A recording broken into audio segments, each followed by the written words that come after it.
Chairman Huggins, we have a quorum. May I call the roll, please? Let's go ahead and, it's been determined we have a quorum. So let's go ahead and, make a motion to adopt the agenda. Then that's when I'm gonna ask to call the roll. So Okay. motion to adopt the agenda. I so move. So moved. Move in second. Any discussion? Second.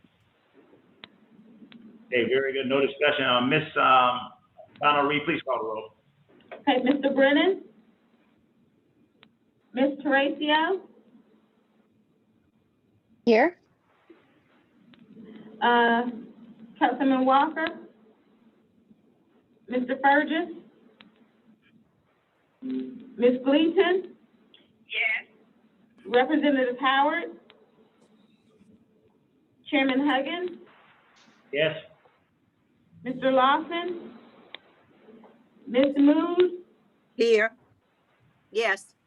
Dr. Morris? Here. Mr. Smith? Here and yes. The motion passes. I'll call the advisory members. Mr. Jenkins? I'm here. Ms. Summers? Mr. Green? Present. Ms. Robinson? Mr. Unthank? Mr. Coons? Present. Mayor Walker? And Mr. Kane? Chairman, the motion passes to adopt the agenda. Very good. Item number 3, Mr. Deschamps. Anyone in the room? Bound to speak. No, there is. No, sir. Brings us to item number 4. Anyone signed up to speak from the public? Mr. Chair, we have no one that signed in to speak from the public. Very good. That brings us to item number 5. Item number 5, is there a motion for item number 5? I would move approval of this as consent calendar, but I would like the invoice payment selection to be removed from the consent calendar. Approval from, item, are you listing item B? Ms. Mood? Yes, please. I just Item have a B, couple of questions. all right, item B, and then after, item, is there a motion to move forward to consent, agenda, eliminate item D? Is there a second? I second. Ms. Gleason, second. Ms. Gleason, second. Any further discussion? Ms. Bonner Reed, please call the roll. Mr. Brennan? Ms. Tracio? Ms. Tracio? Sorry, yes. Okay, Mr. Walker? Hi, yes. Yes. Thank you. Join Mr. the Ferguson? meeting. Ms. Gleason? Yes. Representative Howard? Chairman Huggins? Chairman Huggins? Yes. Mr. Lawson? Ms. Mood? Yes. Dr. Morris? Yes. Mr. Smith? Yes. Motion passes. Very good. That brings us to item number 6. I'm going to bring item B from the consent calendar to that. Ms. Mood, what are your questions? I just had two questions. One was that, and I'm trying to find it in our handout, but this is a long list of invoice. But one question was about the buses and the cost of the buses. And I just wanted to know, I mean, it was like over $400,000 a bus. Is that the total cost? And that doesn't, that includes the 80% that's funded by the federal government? Is that correct? That's the total cost of the bus, Ms. Lil. Okay, thank goodness. And then the second question was the whole listing of cost for the camera surveillance system.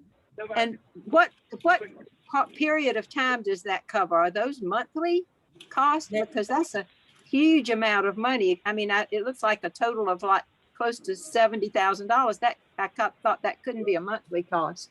Can you point me to where you're speaking of? Well, that's, I'm trying to find it on this list. Let's see. There was a long list of camera surveillance system cost. Hold on. Are you, okay, you're speaking of, do you have the packet in front of you? Go to page 16 of your packet near the bottom. Are you referring to Illuminator? All right, I'll go back to 16. Let's see. 16 Doing this split on my up into computer. 7. Yeah, 16 going into page 17. It says 12 camera surveillance system. Yes, that's the Oh, list. yeah, that's a one-time cost for all of the, the new USC buses that we received. That's Yeah. all associated with USC buses. All right, and that's a one-time cost. Yes, Join the meeting. Okay, those were my only two questions. Thank you. Oh, okay. Thank you, Mr. DeChamps, COVID vaccination for employees, please. Yes, sir. Good afternoon to the board. In your packet on page 23, there's a draft memo that I have listed there that I want to go ahead and send out to staff. This is a follow-up to the board directive in the last board meeting that our COVID vaccine would be required for all employees. This letter was put together by legal after I had discussions with them and basically with Mr. Rick Morgan, and based on our discussion, this is the memo that I would like to issue to our employees, and I want to also emphasize that because of the requirement of the vaccine, that we have a date that this should be done by August 31st. If they're going to get the two-step process, they should at least have the first step done by August 31st. And if they're going to get the one-shot vaccine, that should be done by August 31st. And we also reemphasize to them that this is available down at Comet Central. So just want to share this with the board and get your approval to go ahead and issue this to all Comet employees. I make a motion that we approve issuance of this memo. I second the motion. Very good. Any discussion? More discussion? May I ask Okay, briefly? question, Howard, this is Howard, hello, Chair. Hello? Yes, sir. Yes, sir. Okay, you said this is requiring all employees to be vaccinated, but I'm getting on a little late. All the Comet employees, administrative. Right. Yes. Okay. All right. Okay. Any other questions? Is there any discussion about the riders? No, comment. Oh, just a comment. Okay, I got you. Thank you. I'm sorry. That's fine. So, Mr. Chair, I've got a question whenever it's time. Mr. DeChamps, would you call to Mr. Howard's question, please? I'm sorry, what's the question? Has there been any discussion about riders being vaccinated? No, sir, there hasn't been any discussion, about our riders being vaccinated. We just continue to follow the protocols that are issued by TSA, requiring that all of our ridership wear masks. That was extended by TSA to January 18th, 2022. Hmm. Okay. Okay, any All other right. discussion? Mr. Chair, if I just ask, does this letter constitute our program? And if so, it's, I think in some ways it's already becoming dated, because I've seen out of, like city of St. Louis, I believe, is defining vaccination or fully vaccinated differently than we've done it here.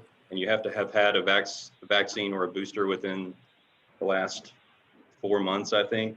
So there's different definitions of fully vaccinated. And I think we're already sort of starting to get dated with just this letter. And so I guess my question is there a program? Are we looking to define this further down the road? Are we appealing to some particular set of guidance, whether it's TSA or CDC. The letter itself doesn't do that, and I sort of have concerns about that. Now, it does mention the guidance as far as EEOC and the Department of Justice.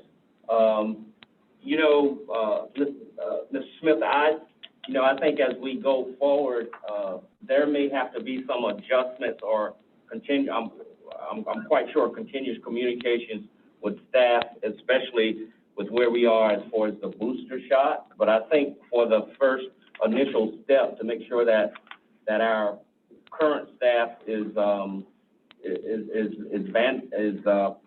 vaccinated, I think this is that first step. What I can do is follow up, with legal, or if they're on the phone now, if they want to give us a little bit more input, I'll be glad to hear that, or I can follow up with them also. This is Pam Baker. I can follow up with Rick Morgan. I think, what we probably tried to do with our guidance is to make sure it was in accordance with what the EEOC and Department of Justice is saying, and make sure it was in accord with policies in South Carolina. But Rick Morgan's probably the best person to answer those questions. And, certainly we can amend it if we need to, amend the policy, but. And I'm fine with sort of leaving that on the table now. I just think that, now that we've started going down this path, there are going to be different decisions down the road. And to this point, I don't think we have a really clearly defined program, which may be fine, but I want to make sure we're attending to everything we need to. Okay, In a timely way too. And part of my concern is timeliness. We meet once a month, and everything's sort of changing rapidly. So at any rate, I just ask those questions and leave. I'm happy to leave that where it stands, but I just want to raise that. I'll follow up with Rick Morgan. And if the concern is, I guess, what we mean by fully vaccinated. I'm sure at the time this policy, that he was drafting it, there was no requirement for, or nothing about a booster shot. So I'm pretty sure fully vaccinated meant either both doses of the vaccines that require 2 shots, or the single dose of the Johnson & Johnson. But I'll verify with that with Mr. Morgan, and if we need to tweak the wording, we can. Mr. Chairman, I have one more question. When we passed the resolution, we included also that we would be pursuing negotiations with RAPDev that they would be trying to implement a similar policy for their staff. Is this the place to ask what progress or what communications we've had around that part of the resolution, or should that wait for the RAPDev report? Please, let's defer that to RAPDev report. Any other discussion? Mr. Chairman, hey, this is Mike Green. One other question. I'm sorry, I can't pull up that report right now, but we did include a religious exemption on that, did we not? No. We did not? No, we don't need to do that. I think we are required to do that by law. You're telling me there's no religious exemption for the vaccination? Mr. Green. Let the attorney. I don't think we have to include an exemption. We are required to, by law, to have those exemptions. So we don't need to include it in the policy. I mean, we have to do that under federal law. So. Mr. Chairman, I think what we're pointing out here, both from all of these questions, that we'll have to have from this memo a process so that we know that how the staff will present evidence of vaccination, how requests for exemptions will be handled, those sorts of things, I think we have to spell out in a process that may not all need to be spelled out in the broad, this first initial broad memo of the requirement. I concur. Any other questions? Ms. Bonnery, please call the roll. Mr. Brennan? Ms. Teresa? Yes. Mr. Burgess? Councilman Walker? Yes. Ms. Gleason? Yes. Representative Howard? Yes. Chairman Huggins? Yes. Mr. Lawson? Ms. Mood? Yes. Dr. Morris? Yes. Mr. Smith? No. The motion carries. Thank you. I was advised that I do need to go back to the consent agenda based on item B. We pulled it off consent, so we do need to make a motion to approval of the invoice. Is there a motion, Ms. Mood? Yes, I move that we approve that item B. Item B. Ms. Gleason, second. Okay, motion on item B on the consent agenda was pulled. Approval of invoice. Ms. Bonner, any other questions? Ms. Bonner, please call the roll. Mr. Brennan? Ms. Teresa? Yes. Councilman Walker? Yes. Mr. Burgess? Ms. Gleason? Yes. Representative Howard? Yes. Chairman Huggins? Yes. Mr. Lawson? Ms. Mood? Yes. Dr. Morris? Yes. Mr. Smith? Yes. Motion carried. Okay, that brings us to item number 6B. Mr. Harris, a discussion of service route analysis. This is just a discussion.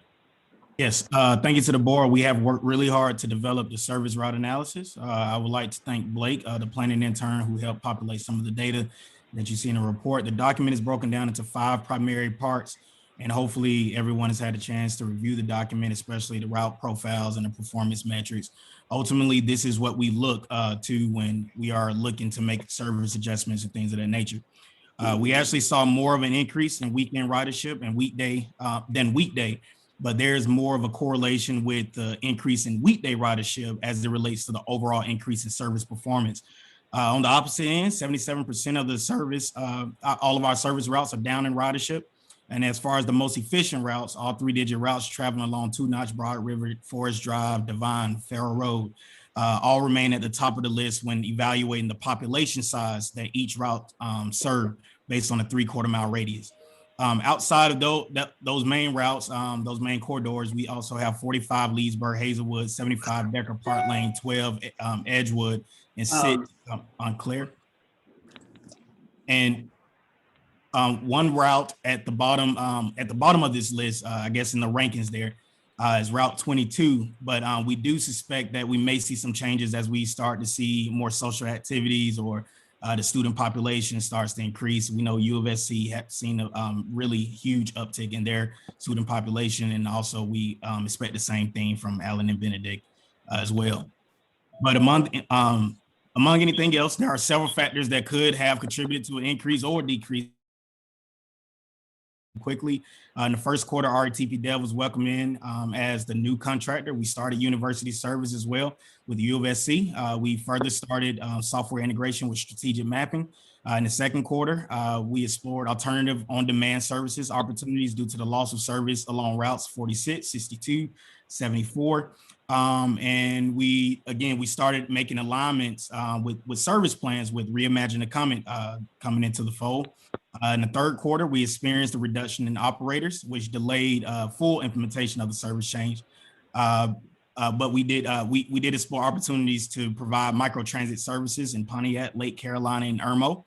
And in the fourth quarter, we implemented all service changes that we have been definitely waiting to implement and started working on improving the on-time performance, which is still ongoing to this very moment. And of course, more than anything else, we have been working on plans around Lucius and River, Reimagine the Comment bus stop amenities. We have an order that's scheduled to arrive by September 15th, from my understanding. And the service route analysis that we're discussing today has been worked on, and even assisting in construction project plans along Broad River, Farrell Road, and developing accessible schedules for people with limited vision, which is now Brittany in our office. She's taking over that project. And I would just like to provide this disclaimer. This is a live document. This is subject to be adjusted if needed to ensure strategic goals are properly managed. And we were previously asked by the board to provide 3 years worth of data before finalizing approval of the Reimagine the Comment recommendation. The ask of the board is to finalize approval of the 60% ridership and 40% coverage concept that was previously recommended. I have a question on that 22. This is Ms. Glee. Yes. Please move forward, Ms. Lee. Okay, okay, on 22, that bus is still gonna go up Haywood Creek, am I correct? Where it goes down to 5 Point and go up Haywood Street? Up there by the university. That is correct. Okay, that's, I want to be sure, because someone had asked me, and I know that there are a lot of, kids during that area go to classes and stuff doing there, and they do ride the bus, a lot of them do ride it. Okay, thank you very much. Thank you. Okay, I know you're asking for approval, Mr. Harris. You have Ms. Mood and her service committee to speak with me extensively on how we move forward. So I'm going to ask that we defer the vote and go and let service and I'll work with service committee just to see exactly how we move forward. I may end up calling a special call meeting to get approval. But at this time, I want to defer that vote. Well, Mr. Chairman, Yes. Mr. Chairman, my understanding was that actually the board had already voted at our meeting for the 60-40 goal for ridership and coverage, and that what I thought Eric was asking is that we just confirmed this by the official policy that's on page 103, but I think that's a decision the board's already voted on. Okay, so you feel comfortable that the service has already vetted this to a point where we can move forward? Yes. All right, very good. All right, is there a motion to call for a vote? Mr. Chair, I have a question. Mr. Chair, Robert Morris. To you, to Mr. Harris. What is the oncoming on-time performance this month compared to last month? Are we seeing any improvement? Absolutely. We actually had a meeting today, and looks like we have a clear path forward, making sure we have all of our route alignments and where it needs to be. We were dealing with a lot of software integrations, but we are definitely gaining ground towards seeing more stable service as it relates to OTP. Do you have any statistics on that? I do not necessarily have the statistics on it. I know Mike Hubble, he's been working in conjunction with us as well. He's on the line. Do you have anything, Mike, you would like to add to the discussion? No, I think that's going to be covered as part of the RapDev presentation. They currently manage the OTP data collection. Okay, that's fine. I'll wait until RapDev give their report. But I think in the future, when we talk about improvement, we should have the data to back it up. Very good. Is there a motion? I move that we approve the resolution on page 103 on the balance between ridership and coverage goals for the comment to a 60-40. 60. Second. Been moved and second. Who seconded it? Councilman Walker. Okay, very good. Thank you. Ms. Bonner-Reed, please call the roll. Yes, sir. Mr. Brennan? Ms. Tracio? Ms. Tracio? Sorry, yes, it's taking me a minute to get off mute. Fine. Okay, Councilman Walker? Yes. Mr. Burgess? Ms. Gleason? Yes. Representative Howard, Yes. Chairman Huggins, Yes. Mr. Lawson, Ms. Mood, Yes. Dr. Morris, Yes. Mr. Smith. Yes. Motion carries unanimously. Thank you very much. That brings us to item number C, ICOBO.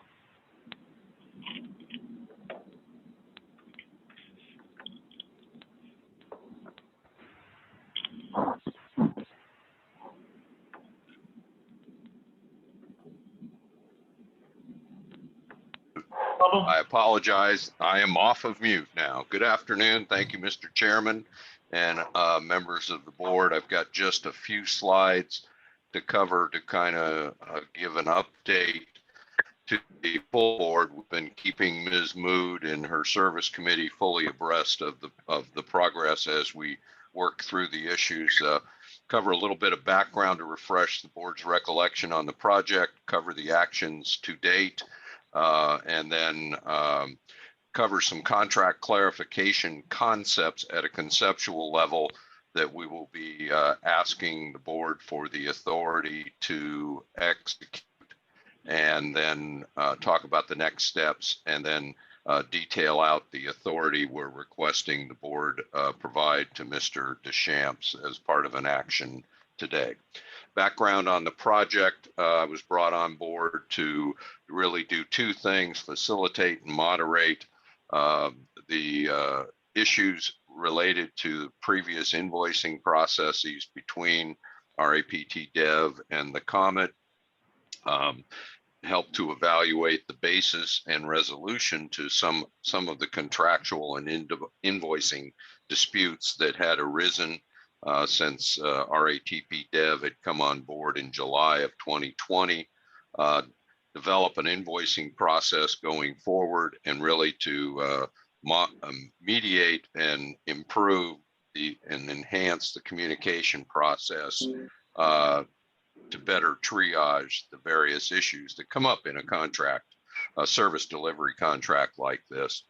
And then to provide opinions my opinions related to the communication and operational hurdles that I had observed, and then to evaluate the potential modifications and clarifications to the contract, which is being presented today.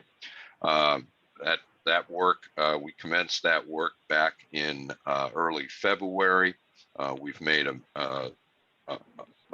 several improvements, as well as identified a myriad of issues that are in fact legacy issues that actually predated, in many cases, predated the RapDev relationship, and they were being experienced with your previous contractor, TransDev. But specific and to the point, we've resolved a myriad of invoicing discrepancies as a result of your action you just took on the consent calendar today. You've ratified the resolution for all of what's called the clawback provisions in the standstill agreement that was in place up until the end of July of this year. We've developed an interim invoicing process that has been memorialized in a memorandum of understanding between the parties. And then we've also completed an in-depth technologies assessment, the assessment of all of the various technologies that the Comet has in place today. That assessment was sponsored by RapDev, done by InMomentum, identified a myriad of gaps and redundancies, and also the lack of system maintenance agreements for many of the softwares. And we are in the midst of evaluating those recommendations and developing action plans towards those. Operational hurdles, some actions you've already ratified, modified the recruitment standards for operators, which has brought the operator inventory, so to speak, up to a much more manageable level, able to sustain the service levels. As Mr. Harris referred to, tremendous effort on implementing the strategic mapping system for route monitoring and passenger counting. This is helped us identify many of those legacy issues. We've also utilized the Swiftly system software, which helps analyze some of the OTP improvement assessments and provides us feedback on running times as to where additional running times or lesser running times in some cases could be employed on various routes.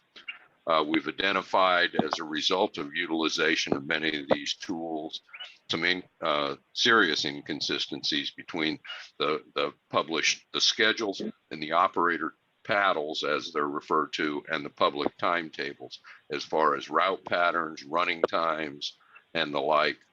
We've also identified inconsistencies with what's called the turn by turns, or the absolute rights and lefts and the like that the operators are provided for operating on routes.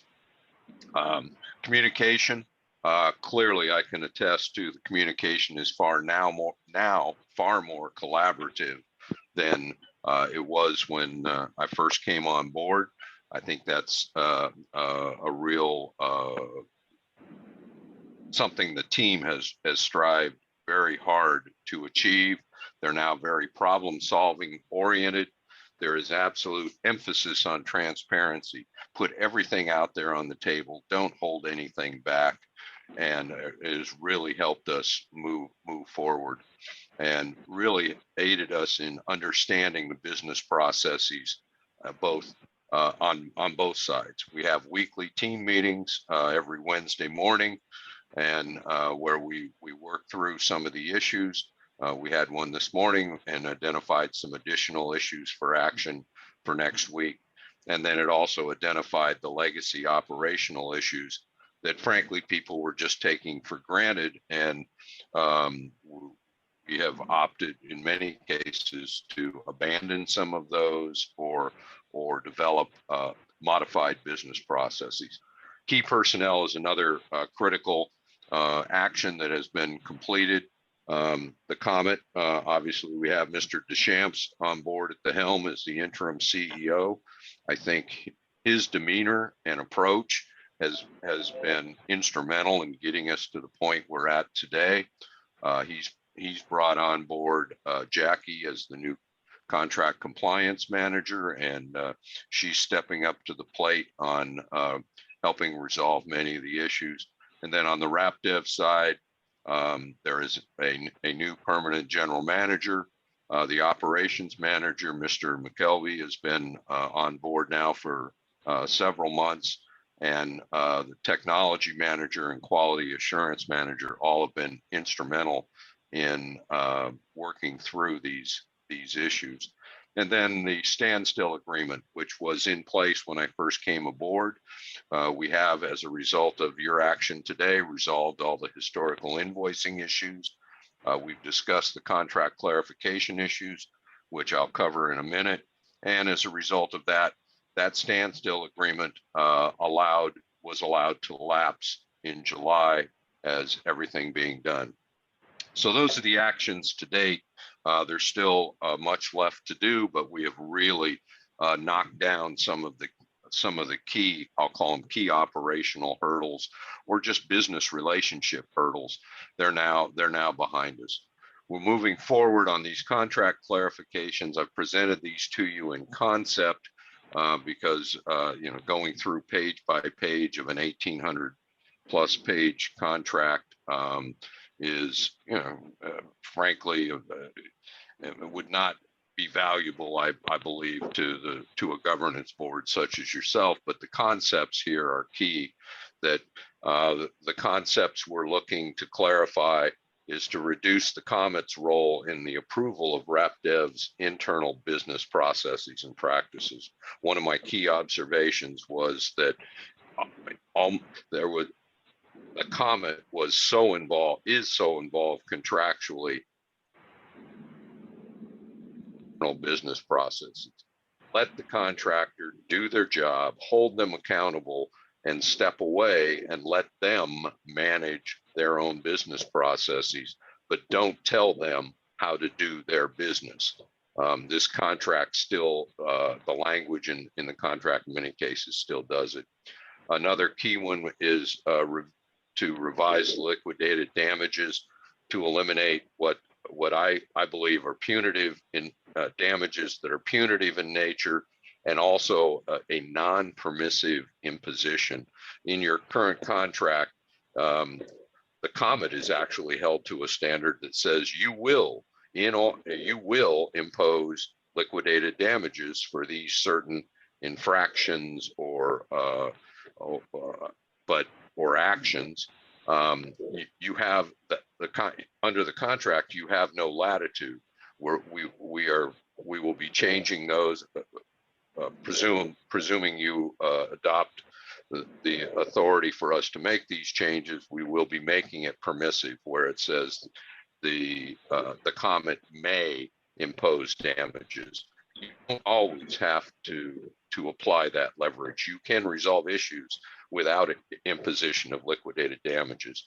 And then again, consistent with federal guidelines, these damages can't be punitive in nature, and frankly, many of the LDs that were specified in the contract as it exists were punitive in nature.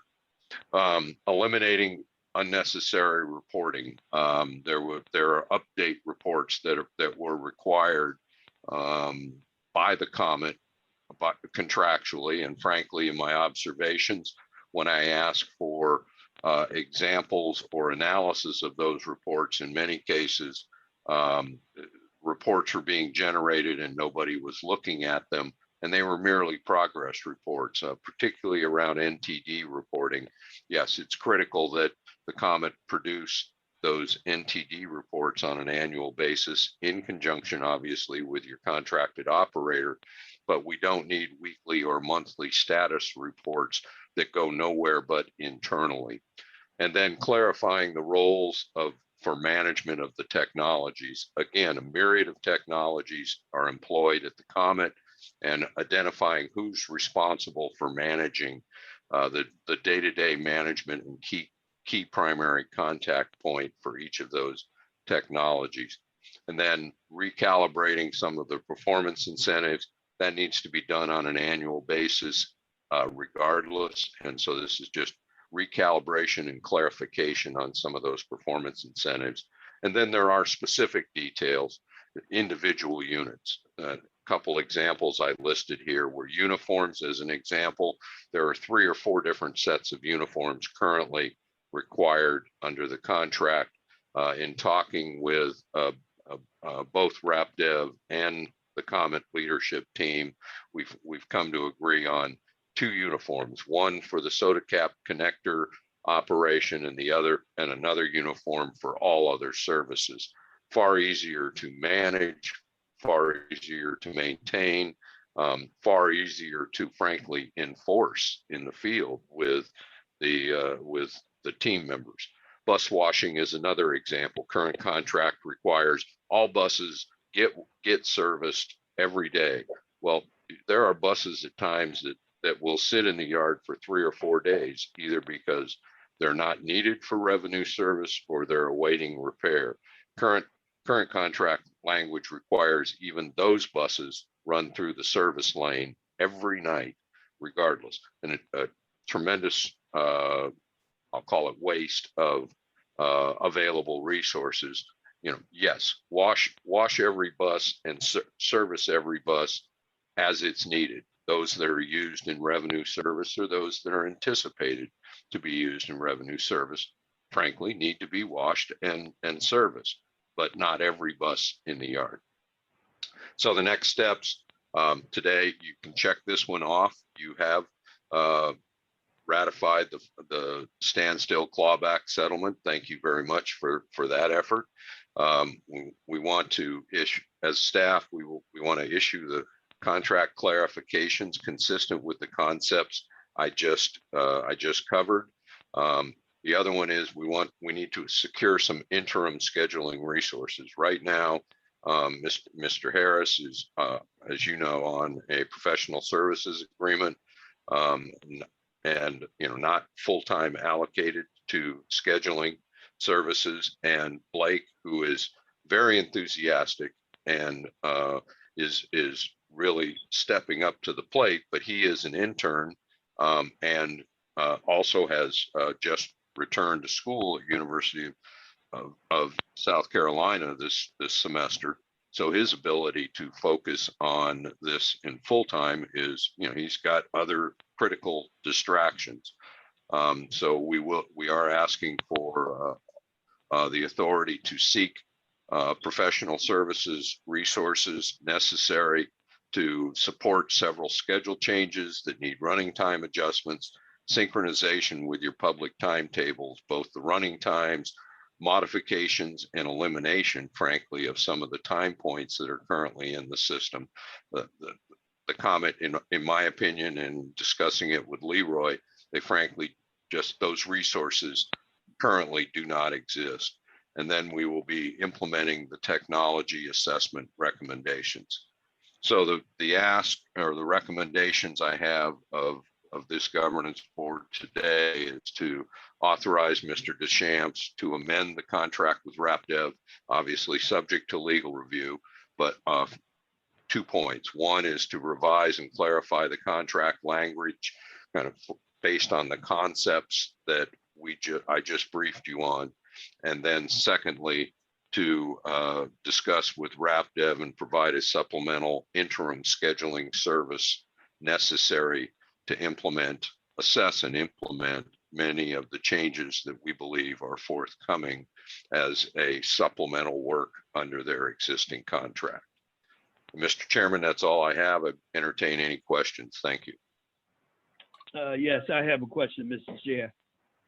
Mr. Hubbard, in your role, give or take, as a mediator, have we been able to eliminate liquidated damages? I think but Dr. Morris, I think we have reached the point where issues now get identified and are discussed and resolved for the most part without the threat of imposition of liquidated damages.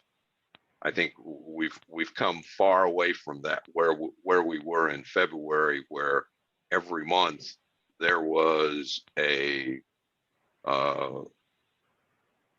threat of imposition of liquidated damages. I'm glad to hear you say that there were threats, but I sense now that there are no more threats. So thank you, sir. Sir. Mr. Chairman.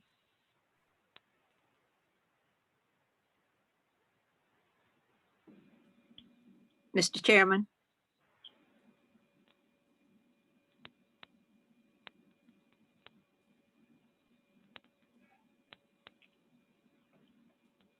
Hello, Mr. Chairman. Chairman Hagan, are you there? Is You Is might he be on on mute? mute. Hear us now? Please move forward. You can hear us now? Yes. Okay, yes, please move forward. I'm sorry. Okay. My question was on that second recommendation about the resources for the scheduling.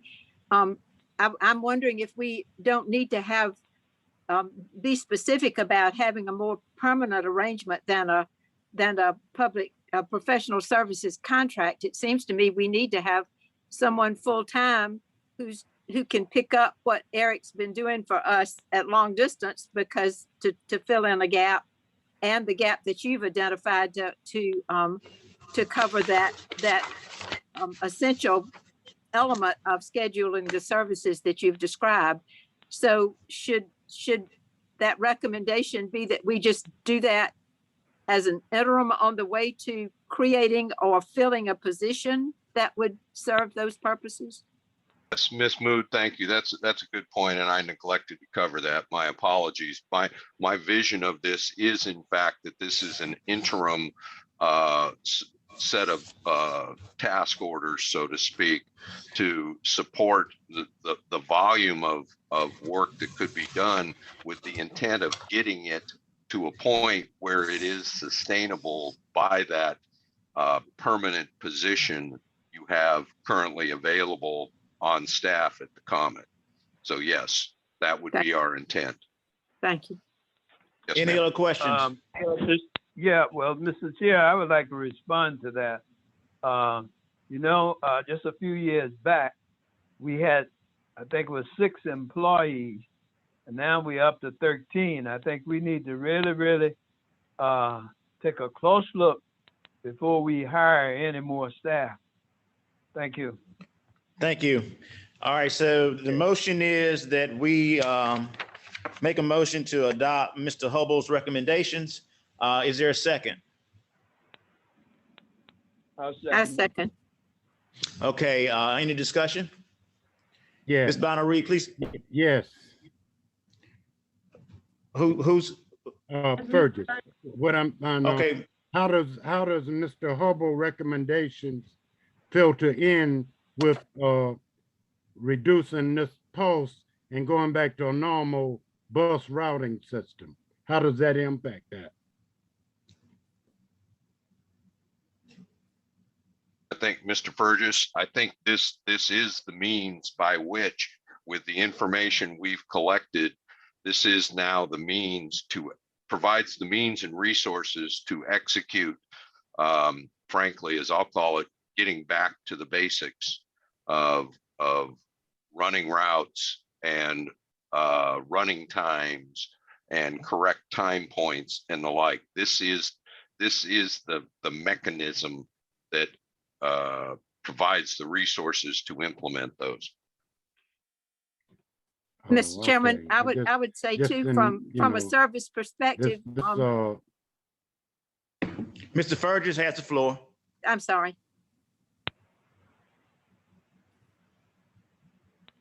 Mr. Fergus?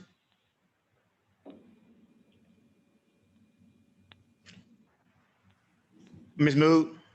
I think Mr. Fergus is raising a question that we'll need to address in the project that we have ongoing with the redesign of the system that's underway. And so I think that's an appropriate question to bring up and to be examined in that redesign, reimagining the comment, that whole project.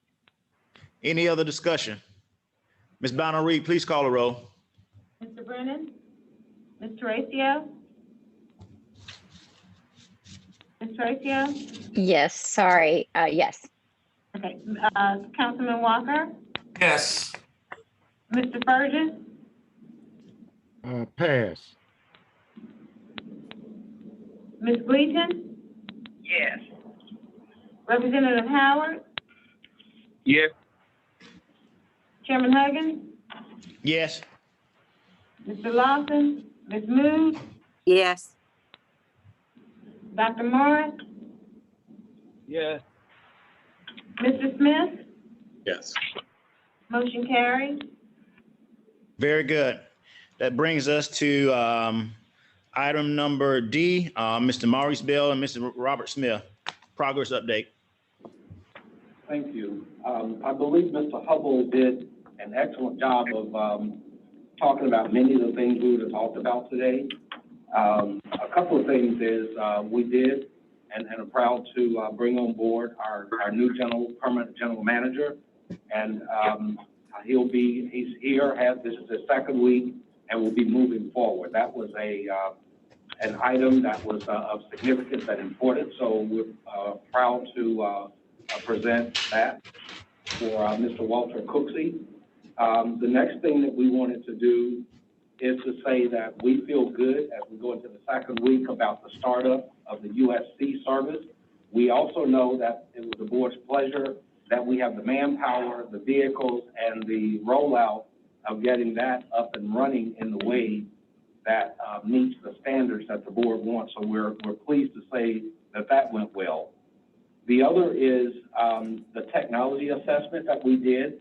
That assessment is complete. We've made a report out to the staff, and I believe the assessment, as we talked about in the beginning, was one that would look at all the different technologies from fare collection to security and across the board, and give basically an update assessment. That's been done. Now it's, the staff can do with that as they see fit. And it's something that I believe will help us in the post-COVID world as we talk about some of the things such as on-time performance. It pointed out the collaboration and integration between those different technologies, in addition to having enough manpower, in addition to having the vehicles ready to go. The agency has really invested in technology over the years, and we need to ensure that it's operating at its maximum and ultimate capacity to make that happen. To answer the question earlier about on-time performance, I believe we've been constantly communicating with Mr. Leroy Champs, along with Mr. Hubble, and coming up with solutions.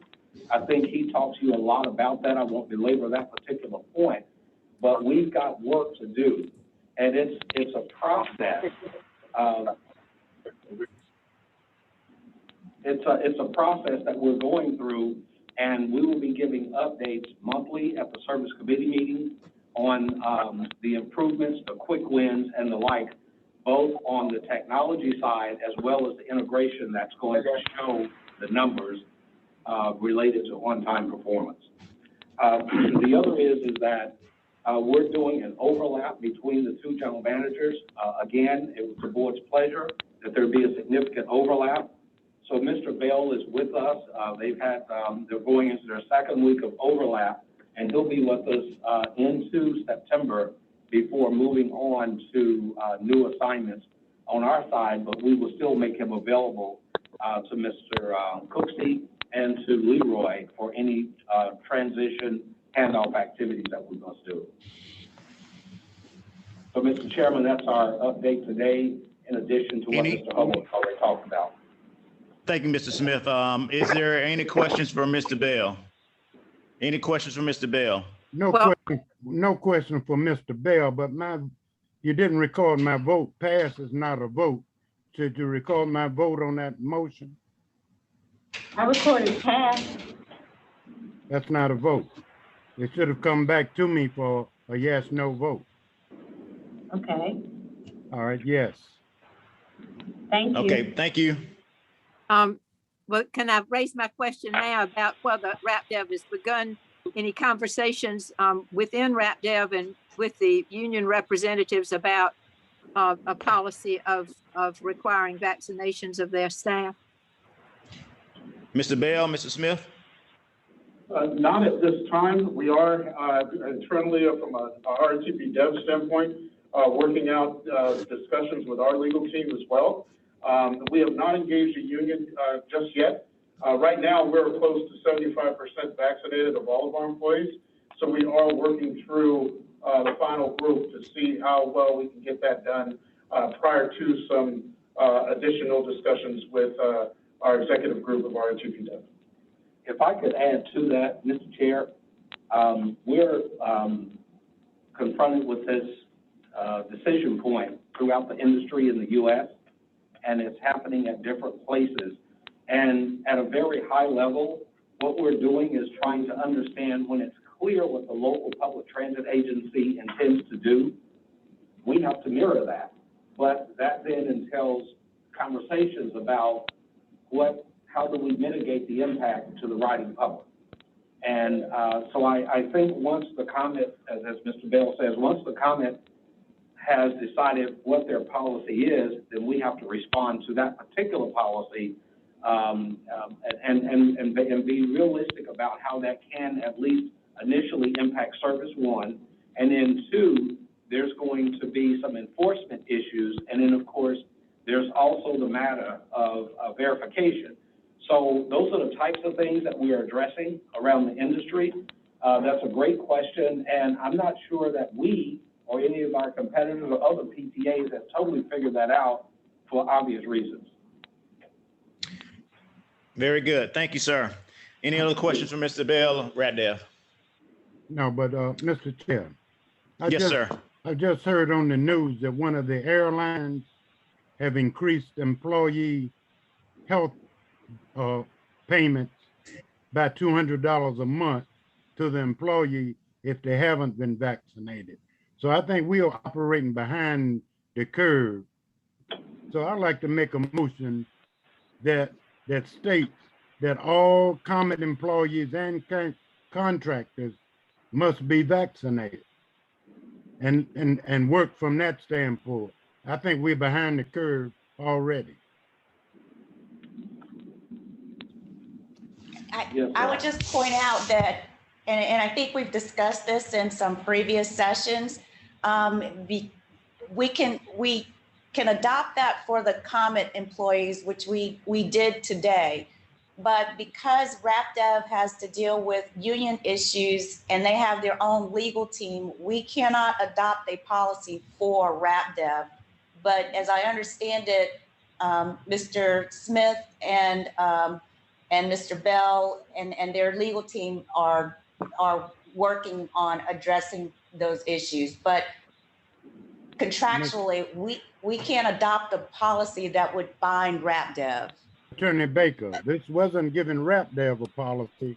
This was saying what the comment policy is, that all contractors be vaccinated. That's the comments policy. So we're not, right. RapDev has to adapt to that. You know, the same as other. And I, I'd probably need Mr. Rick Morgan to discuss that. I mean, he's, I think, presented on that very issue in the last 2 meetings, but there are some legal issues as to why we cannot adopt that policy. Not only that, it also would start to blur the line between what an independent contractor is versus an employee of the Comet. So there's just a lot of legal issues with doing that. And so it is my recommendation as legal counsel to the Comet that we not, that the Comet not do that for the various legal issues it would raise. But I'm just the legal advisor to this board. Any other discussion? Mr. Chairman, Yes. from the report from RapDev, it sounds to me like that they are very much in concert with what we are trying to do with vaccination, in the spirit of that, and pursuing it through their avenues, and also looking at how that experience has been implemented in other places that they provide services. So I'm content at this point that for them to be actively working toward the goal that Mr. Fergus has stated in his motion. Mr. Chair, that's right, because we're giving RapDev not any guidance. We aren't saying what the comments of our policy is. RapDev know what their policy is, but we have to tell them what the comment policy is. It has nothing to do with legal, because every union in the country is mandated. Thing is just that the comments policy. We don't have to put enforcement there as of yet. Just that RapDev can go to their legal staff and say, this is what the comment policy is. Else all of us could be dead in a week or so.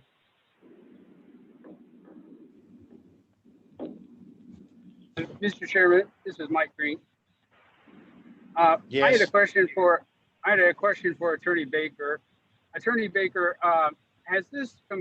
would this motion comply with the Freedom of Information Act? Seeing that it was not on the agenda and it has not been advertised for 24 hours in advance? Correct. I mean, we would have to, we would need to place it. It would need to be agendized and noticed. Thank you. So points taken, Mr. Fergus, it sounds like we need to give the attorneys and board members more time to work on this with RapDev and stay in compliance with legal's counsel. I defer to Ms. Mood on this. I think that's the appropriate route for us to take. Thank you very much. That brings us to thank you for your report, RapDev. That brings us to item number 7, which I don't believe there are any motion periods. Is that correct, Mr. Deschamps? Right. Okay, very good. That brings us to progress reports. The chair report, I do not have a chair report other than thanking the comment staff and RatDev on working very well together as Dr. Mars has stated earlier in the meeting. Committee update with intermodal committee update. I will be addressing a few things in executive session, so I will defer that, and I'm going to service with Ms. Mood and then Mr. Smith. We do not have Mr. Brennan or Mr. Lawson in, so we will skip there and go into the interim executive director updates. So Ms. Mood and Mr. Smith. All right, I have 2 items to bring from the service committee to the board. At our most recent meeting, the service committee voted not to proceed with construction of the Lucius Road Superstop because Eric had brought to us the report from SCDOT that their traffic analysis did not warrant putting a traffic signal at Lucius Road and River Drive.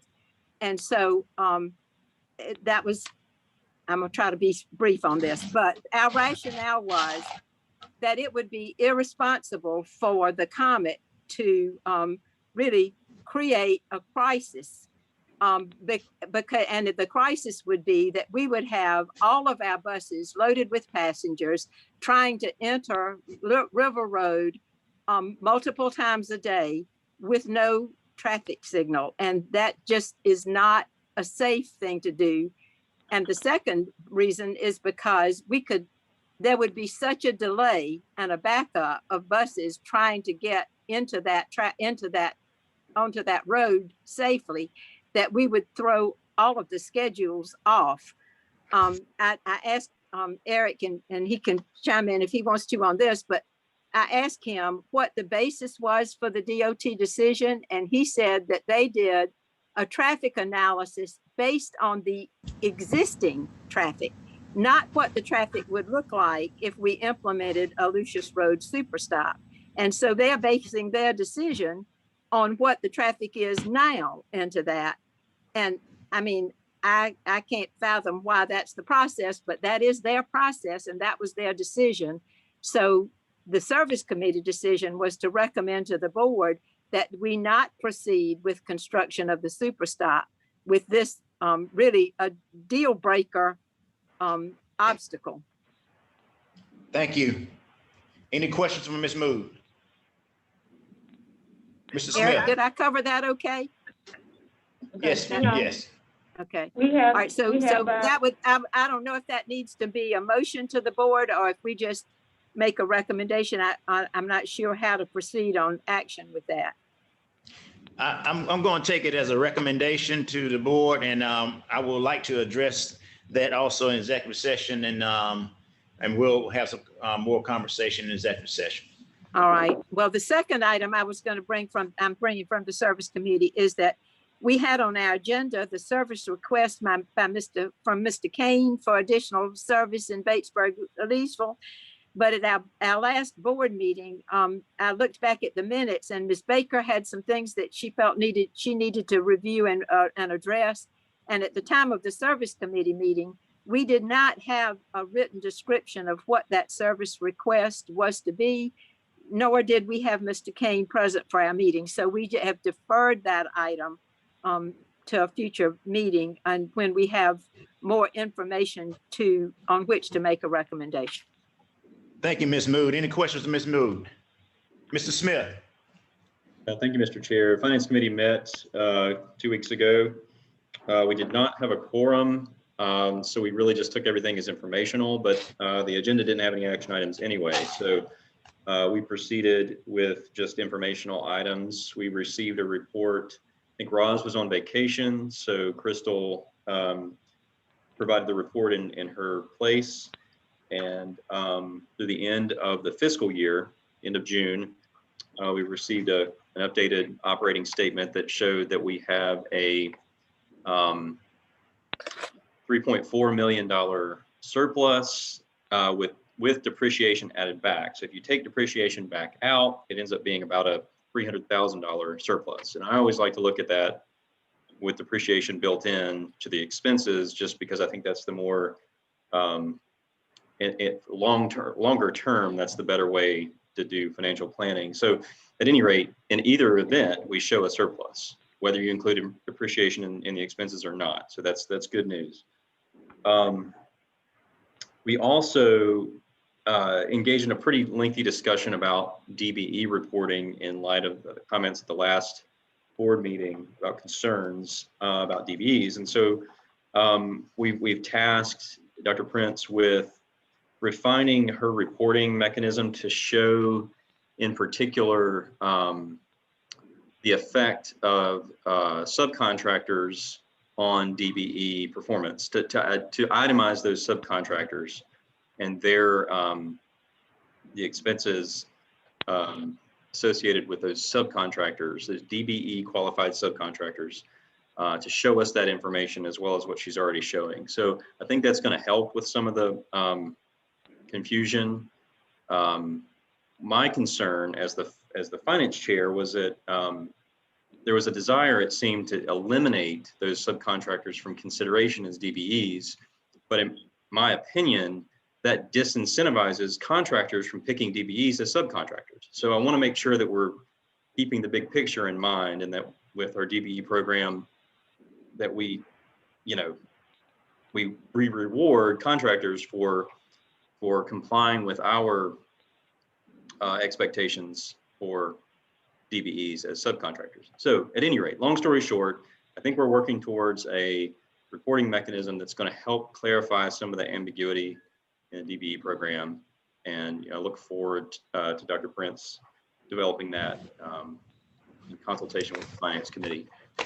I think that's it. Any questions for Mr. Smith?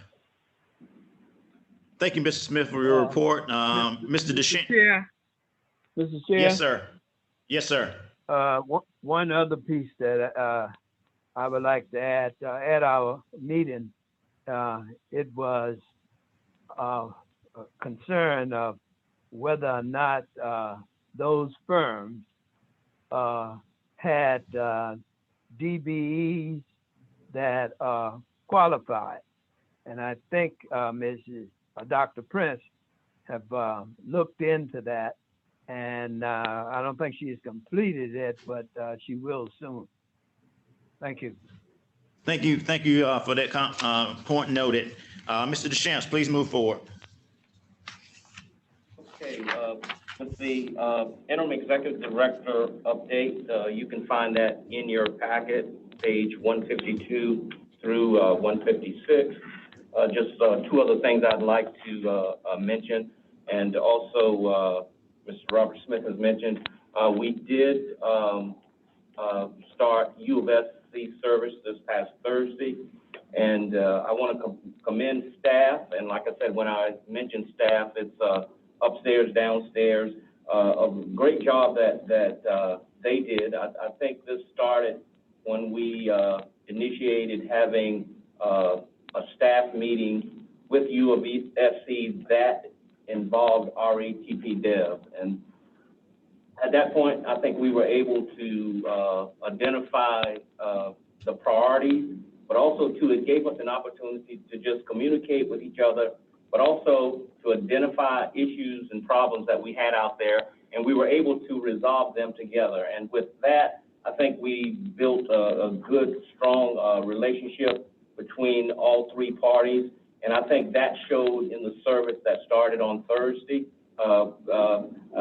I think, yes, we had a few challenges that came up, but I think the plan that RETP Dev had as far as having staff out there on the grounds made a big difference. So anything that came up, it was addressed immediately. So we just continue to provide the service, and any adjustments that come up, we are able to address those things. And I know maybe it doesn't seem like a big project, but when you have service that you have to offer, not only there, but throughout the system, but encompass 12 challenging routes in the environment that we have, I think you can justify the success on that in the staff that put that together. together and support that. So we continue to strive forward as a team to not only meet their objective, but just meet the objective and the challenge that we have for providing service throughout the system. The other point I'd like to mention is the Comet staff is currently involved in the United Way campaign right now. So staff is having different events and activities. Our goal for the year for the United Way campaign is $4,500, and our objective is to meet that goal, but hopefully we can go beyond that too. But again, I just continue to commend staff and their support in the things that we're doing, and just again, just appreciate their efforts. And that concludes my report. Thank you, sir. That brings us to any questions for Mr. Deschamps? Thank you, Mr. Deschamps, for your report, and I do commend you and your staff for working with our TV dev to ensure that we provide good service for our constituents. Dbe report, Ms. Arlene Prince. Okay, good afternoon. My report starts on page 157 and it goes up through 215. The reporting period is from July 1st, 2020, and it goes up through June 30th of 2021. During 2019, we created a minority business enterprise program with a minimum of a 25% overall agency goal, and this was approved by the board during November of 2019. Now, prior to July 1st, I had been submitting Dbe reports, but those reports only reflected payments by our contractor at the time, which was Transdale. And I have been requested to include, and I included in this, in the board packet, the last 3 years of Dbe reports, and that's on pages 175 through 215. Now, I want to kind of like go over a chart, the first chart that I have, which is on page 158, and I kind of like want to explain to you some of the information that's there. And this chart does reflect all non-federal payments made to vendors, and these are vendors that are direct, they have a direct contract with the Comet, or they have a contract with one of our vendors. In my report to the Finance Committee, I have been reporting federal and non-federal payments, so I have removed all federal funds from this report, so you can see only the local funds. In the chart that you have on page 158, as I mentioned earlier, we have a list of the vendors, and these are ones that have a contract directly or indirectly with the Comet. The next column is the Comet paid the vendor to date, and this is based on, I pulled this information directly from our check registry. So I would have a consistent way of tracking this information. The next column reflects the amount that the DBEs were paid, and this came directly from our check register or from one of our vendors. For the next column under contract Mbe Requirement, if you see 100%, I included this figure to show you that that particular firm is a DBE firm, and that's why I listed 100%. In other cases, it ranges from 2% up to 20%. In most of the contracts that were awarded, the contract DBE goal was 2%. In some cases, the vendors submitted a quote or proposal that was higher than the 2%. But when it came to RATP DAB, of course, their amount shown is 20.06%, and that was pulled directly from the contract after the contract negotiation. And the last column reflects percentage of goal achieved, and I want to show, looking at each contract individually, what they have achieved. And there are at least 2 vendors that are listed here have not submitted any information to date, but I have been in contact with them. They have informed me that they have been working with DBE. I think one of the firms indicated that they just haven't been able to submit the information, but they have hired a DBE firm. And then there's one vendor I have made contact with about verifying their MBE or DBE. I'll check the registry for the DBE directory and the MBE directory, and I did not see the firm listed, but it is a minority firm, but they may not be registered as a MBE or DBE. On page, and let me go back, and also for the 20%, the funds that goes to RATP DAB, I have requested a summary of they submit to me information on a monthly basis, so I requested information to be submitted, a summary sheet, and we just have a few numbers that we are in the process of reconciling. On the report also, you may see 20% by some of the vendors' names, and that's because 80% of those funds were federal funds, so I included the 20% match. Overall, the amount from this chart that I created shows about 13.3 million that went to vendors directly, and of that amount, approximately 4.2 went to DBE firms. And once you do the calculation, you divide 4 million by the 13 million, that comes to approximately 31.5%. On page 159, I included information because I was asked to pull out firms that were paid directly by the comment. So it was about 8 firms, and it represents only 7.6%. And on the next page, start on page 160, I want to go back and tie back the information to the first chart I showed you. This represents all the DBEs that are included on the first chart that I gave you, the ones that are indirect or direct. And it shows the exact amount that went to each firm. And as I mentioned earlier, it ties back to the 4.2 million that was allocated to DBE firms and the 13.3 to all the vendors. And on pages, as I stated earlier, on page... Dr. Prince, before you move on, let me ask you something. Okay. I noticed since we had an audit back a few years back, and now everything that we're reporting is changing, what is the requirement for a vendor with us to put their minority payments on our records? Is that by law, or are you telling me that's something else? Well, it's not by law. When we, in the past, as I stated earlier, prior to July of 2020, we were only tracking the payments to our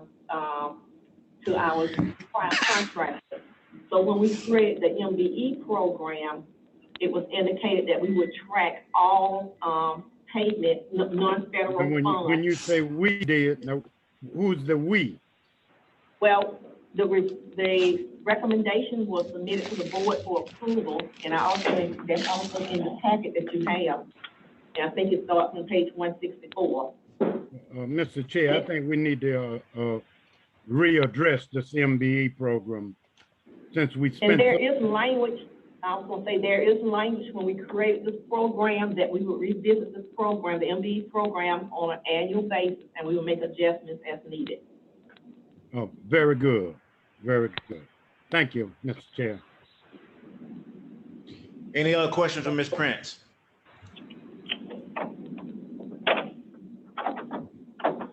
I'm sorry, Ms. Prince, is that concluding your report? Yes, it does. Thank you so very much. Thank you. Ms. Bonner-Reed. Good morning, members of the board, or good afternoon, I should say. On page 216, there is a cover memo, and this was requested from the service committee that I present these numbers to the board. So it's about the Don't Miss Your Shot campaign, and which started in February of 2021. As you'll see, we have completed over 1,000 testings at Comet Central, and 1,553 vaccines at Comet Central since April of this year. We started the Lyft and Uber partnerships in May, and to date, we have, as of August 1st, we have provided 630 rides to people going to get their vaccines. And this also includes the 241 people tested at Comet Central from February through May. Mrs. Reed, I'm sorry, yes. Could you say how many rides have we given? So these are rideshare total, Right. and that's Uber and Lyft. That was 630. 630, so we've given rides for 630 people to get their shots. Is that Yes, correct? with Uber and Lyft specifically. Uh-huh. It does not Thank you. include fixed route. I was not able to get the fixed route numbers, but I do have the paratransit numbers of groups that we have taken, and that number is 211 since February 4th. 211 of the paratransit, Yes, right? yes. So 630 and 211, so about 840 people then. That's very good. Well, but that's not including fixed route because we don't have that information. Yeah, I understand that. Yes, and then over 1,500 vaccines were given specifically at Comet Central. And Got it. 1,250 were tested. Mm-hmm. Thank you. Okay, you're welcome. And I will start reporting those numbers monthly to give you an update, but I wanted to provide a benchmark to the board so that they could see the progress that we're making there. From pages 217 to 219 is my monthly report. I request that the board view that as information on what we're doing. One of the things I do want to pull out that you will be receiving very shortly is that along with Flock and Rally, my team has developed a coloring book on how to ride soda cap. We thought that was low-hanging fruit, and especially because we have trolleys, you know, the children will be able to say, oh, mommy, I want to ride this. And as you all know, if you have children, what your children ask for, you tend to oblige. So it's, you know, a first step on having a how to ride guide that is very, very simple in basic terms, and I would love for you all to see it.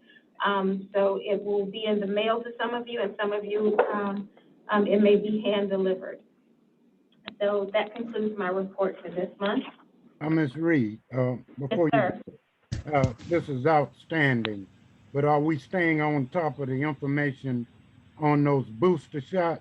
Because I think all the common employees gonna need it. Understood. So I've been personally watching the information about booster shots because I want to be one of the people in line to get mine. Yes, sir. So I've been in contact with the vendor there, and they are prepared and ready to provide those when people need them. And Ms. Reed, this Yes, is sir. such an outstanding program that you did. Don't hesitate to spread it around the city. Yes, sir. Yes, It's sir. very good, very good. Thank you. Yes, sir. Thank you. Any other questions?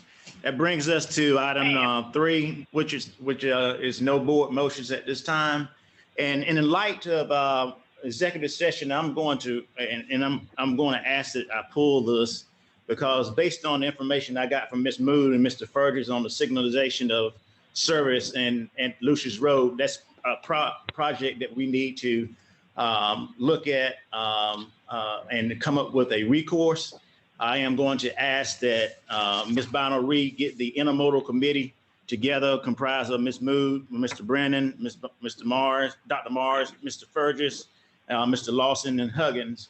If we would get that committee going as soon as possible in the next week or so, because in light of the Lucius Road project and the obstacles there, we do need to have an alternate. And I do have an alternate, but I do think it would be best if we were able to sit hopefully face to face to be able to talk about what the options are in light of the information about signalization and River Road. So I am going to pull and not go into executive session. That brings us to any questions from the board to me? Okay, that brings us to a motion to adjourn. Is there a motion to adjourn? So moved. Excuse me, Mr. Chair, and forgive me if I missed this, but there was an item 5C, ratification of vote to approve settlement of past RTP dev invoices. Yeah, we did that. We did it. Okay. Ms. Mood made that motion. It was on the consent agenda. It was on the consent agenda, and we pulled it and went from there. Okay. All right, is there a motion to adjourn? Motion to adjourn. So moved. All in favor, aye. All right. Everyone have a great afternoon. Thank you.